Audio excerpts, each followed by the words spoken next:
हो सकता है आने वाले 1 या 2 दिन में ही कहा आपने तुहिन सिन्हा जी कि गृह मंत्री का भी बयान आ जाएगा, लेकिन ये कह रहे हैं कि गृह मंत्री के बयान पर भी विपक्ष संतुष्ट नहीं होगा, उसके बाद फिर वो एक नई डिमांड लेकर आएगा। तो आखिर चर्चा से भाग कौन रहा है?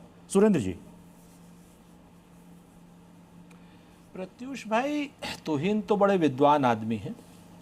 हमारा एक लाइन है कि मलाल ये नहीं कि जहालत तख्त पर बैठी है, हैरत इस बात की है कि इल्म उसके जूते उठाए खड़ा है। सच बात यह है कि तुहिन भाई सब जानते हैं कि आज भाजपा संसद नहीं चलने दे रही। भाजपा का जो मंत्री है किरण रिजिजू, जिसका काम दोनों सत्ता पक्ष में प्रतिपक्ष में समन्वय बैठाना है, संसदीय कार्य मंत्री है, वो राहुल गांधी और पूरे विपक्ष के खिलाफ सदन में नारे लगा रहे हैं, सदन में, और ओपन है, आप चाहिएगा तो मैं वीडियो दे दूंगा।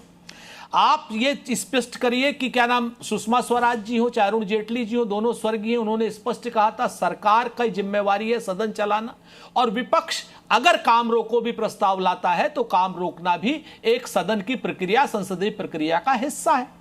चौथी बात आप हमको बता दीजिए, अगर लाठीचार्ज हुआ है, पैलेट गन चली है, और वो सारे के सारे सफदरजंग हॉस्पिटल के सारी चीजें सामने दिखाई दे रही हैं, बाकायदा ऑन रिकॉर्ड है, मेडिकल रिपोर्ट्स हैं सारी की सारी, छात्र आपके सामने हैं, छात्राएं आपके सामने। आप हमको ये बताइए, अगर सदन में गृह मंत्री जी आकर के बयान दे देंगे और प्रधानमंत्री जी सदन में आकर के बैठ जाएंगे, तो इससे कौन सा सत्ता पक्ष के ऊपर पहाड़ टूट पड़ेगा, उसके बाद सदन चलने लगेगी? तो इससे स्पष्ट हो रहा है कि गृह मंत्री, प्रधानमंत्री, किरण रिजिजू या पूरी भारतीय जनता पार्टी की सरकार सदन चलने नहीं देना चाहती, बहुमत के अभिमान में नहीं चलने देना चाहती। अगर ये चलने देना चाहते होते तो गृह मंत्री आते कि हां भाई लाठीचार्ज हुआ है, जो बात सुप्रीम कोर्ट ने, जैसे ये कह रहे हैं, जो बात सुप्रीम कोर्ट ने कही है वो आप आकर सदन में आप कहते, हम सवाल जवाब आपसे करते। सवाल जवाब अगर हम आपसे करते तो कौन सा बुरा काम कर लेते? सदन में चर्चा ही तो होती है, संवाद ही तो होता है। तो आज मुझे यह बताइए कि नरेंद्र मोदी जी का और अमित शाह जी का यह डरपोकपन है, कायरता है, या यह अभिमान है, जो वो सदन को अपना क्या नाम रजवाड़ा समझ रहे हैं क्या, कि वो सदन, भाई सदन चले या नहीं चले हम नहीं आएंगे?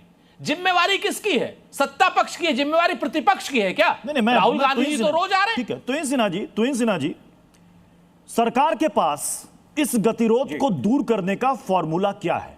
क्योंकि विपक्ष अपनी एक मांग पर अड़ा हुआ है,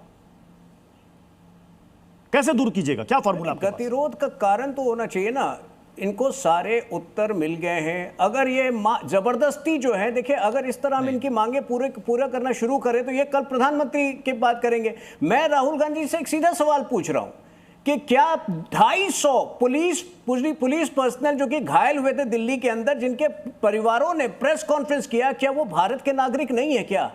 जो झारखंड के बच्चे पिछले 12 दिन से बारिश में भीग रहे हैं, खाने के पास उनके लिए खाना नहीं है, क्या वो भारत के नागरिक नहीं है क्या? उनका, राहुल गांधी का दिल उनके लिए क्यों पशिशता है? इन्होंने स्वतंत्रता सेनानियों को विभाजित करने का प्रयास किया कि इन्होंने फाइट किया इंडिपेंडेंस के लिए, आपके लोगों ने नहीं फाइट किया।